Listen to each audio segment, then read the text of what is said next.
UP की Dastak news channel में आपका स्वागत है।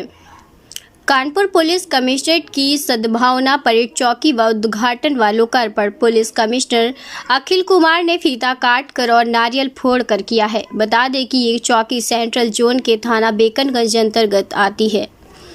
दरअसल पुलिस को आम जनमानस की सेवा करने के लिए किसी भी समस्या का सामना न करना पड़े, इसके लिए समय समय पर पुलिस कमिश्नर कानपुर अपने पुलिस कर्मियों को सुविधा देने के लिए कई चौकी व अन्य कार्यालय बनाकर उनका लोकार्पण व शिलान्यास करके बेहतरीन पुलिसिंग करती है। बता दें कि ये सभी सद्भावना परेड चौकी है जहां पुलिस ने 3 जून का दंगा नियंत्रण किया था और CAA NRC जैसे बड़े मामलों में मोर्चा संभाला था। इस चौकी के अंतर्गत कई संवेदनशील क्षेत्र जुड़े हैं जहां पर जुमे की नमाज पर भी लगातार अलर्ट रहता है। खुद पुलिस कमिश्नर से लेकर सभी आला अधिकारी सेफ्टी सूट के साथ पैदल गश्त व पेट्रोलिंग करते हैं।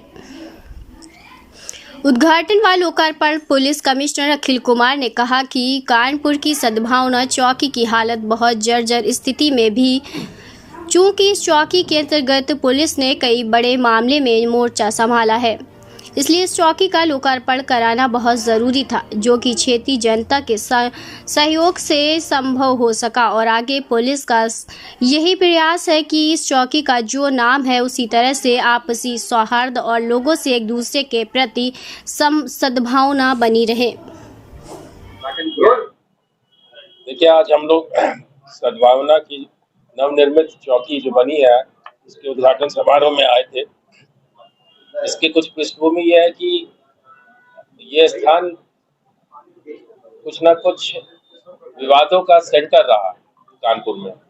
बहुत पुराने जमाने से अगर जाएंगे तो सबसे पहले 92 के आसपास यहाँ पर बवाल हुआ था और फिर यहाँ की संवेदनशीलता को देखते हुए एक सहायता केंद्र बनाया गया, जो कालांतर में उसको फिर चौकी के रूप में कन्वर्ट किया गया, जहाँ फिर बल इकट्ठा रहता था। चूंकि एक सेंसिटिव पॉइंट है कानपुर का, तो यहाँ पर हमेशा पुलिस बल 24 घंटा डिप्लॉयड रहती है। हम लोग भी आए थे कुछ दिन पहले, तो यहाँ बड़ी जीर्णशीर्ण अवस्था में यहाँ पर चौकियाँ रहती थी। अगर आप लोग आए होंगे, आप लोग स्थानीय हैं, आप लोग भी देखते होंगे कि बैठने की जगह नहीं होती थी। वरिष्ठ अधिकारी कई बार विभिन्न अर्धसैनिक बलों के फोर्स के लोग आते थे, कई दूसरे विभागों के अधिकारी आते थे, तो बड़ा ही एम्बैरेसिंग सिचुएशन भी होती थी। तो मैं नए जो हमारे DCP सेंट्रल है और ACP बेकनगंज है, SHO बेकनगंज, उनको बधाई देता हूँ।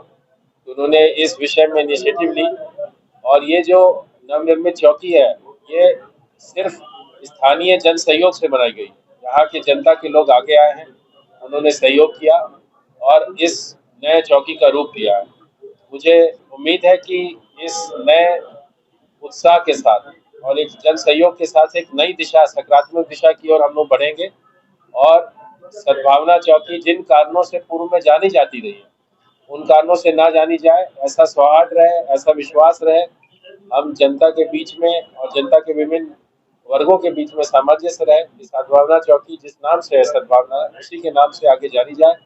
कोई अन्य विवाद या बवाल के रूप में यहाँ पर कुछ ना विटनेस किया पड़े। अभी फिलहाल लास्ट जो विवाद हुआ था यहाँ पर जून में 2022 में एक विवाद हुआ था, उसके बाद से कोई मेजर इंसिडेंट नहीं हुई है। हम लोग लगातार तालमेल रखी हुई है कानपुर पुलिस, और उसी परंपरा को मेरी जो नई टीम है DCP सेंट्रल साहब की अध्यक्षता में, जो हमारे ACP एडिशनल CP LO की अध्यक्षता में, उनके नेतृत्व में, मुझे उम्मीद है कि हम लोग अच्छा से अच्छा परफॉर्मेंस भविष्य में करते रहें। धन्यवाद।